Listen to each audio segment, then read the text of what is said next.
இன்னைக்கு நம்ம தயிர் கிரேவி எப்படி பண்ணலாம்னு பார்க்கலாம். பாத்திரம் வச்சிருக்கேன், ஸ்டவ் ஆன் பண்ணிக்கிட்டேன். இதில் ஆயில் ஊற்றிக்கலாம்.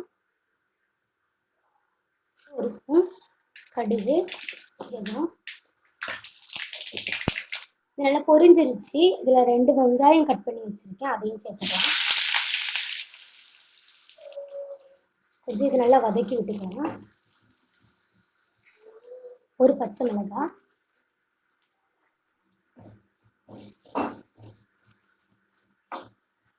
6 முந்திரி வந்து அரைச்சி போட்டிருக்கேன். இதுக்கு தேவையான மசாலா சேர்த்துக்கலாம். ஒரு ஸ்பூன் மல்லித்தூள், 1/4 ஸ்பூன் மஞ்சள் தூள், ஒரு ஸ்பூன் வெள்ளத்தூள்.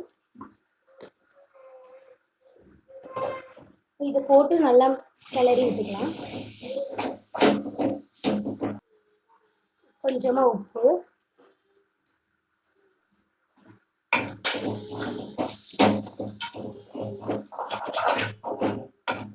தயிர் ஆட் பண்ணிக்கலாம்.